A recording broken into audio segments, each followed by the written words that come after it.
Naomba tafadhali usipite video hii bila kunilike.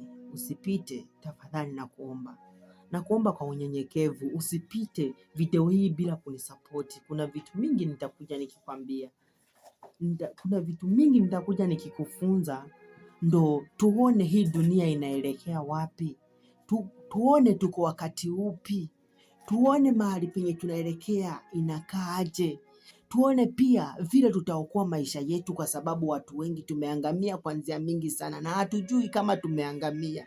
Na wengi wao ni wale tunashinda kwa kanisa kila daily tukisema tunaomba. Wengi wao ni wale tunasema tuko mbele ya Mwenyezi Mungu, lakini ukija kuangalia zile vitu zenye tunafanya, tunapoteza maisha yetu.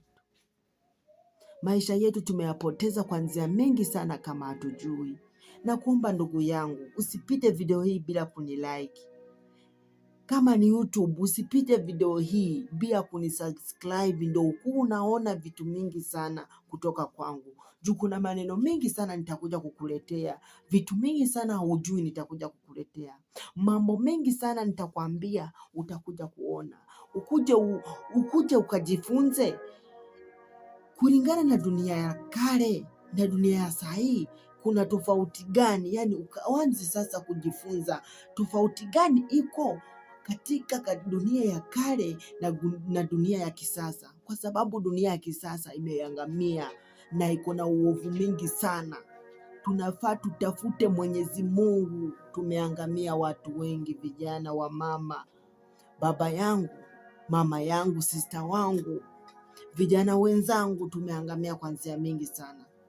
Tutafute ile njia tutakapofanya ili tusije tukaangamie pia sisi, kwa sababu inafika mahali, unaona mahali penye unakufa ndo utaona vitu mingi zaidi ya vile venye hadi unasikia. Unaona hizi vitu zenye wanabii wa ukweli wanaenda wakiongea, kwa sababu dunia ya kisasa iko na manabii wengi, lakini wa Mungu wanakosekana.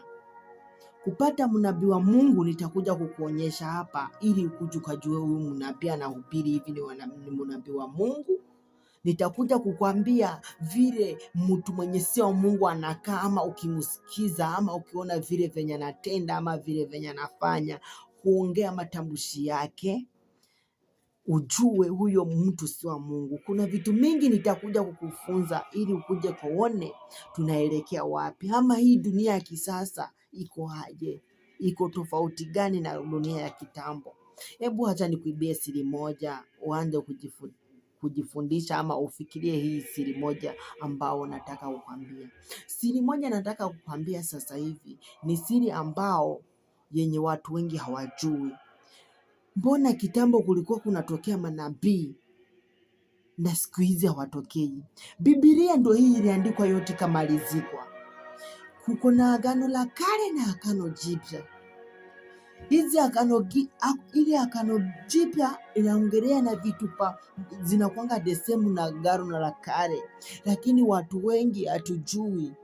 Biblia ndio hii ilishamaliziwa. Ile kitu yenye inakaribia ni unyakuo. Unyakuo nayo itafika ghafla, na wanabii watakuwa wanaongea hivi, wale wa ukweli, wa uongo wataongezewa.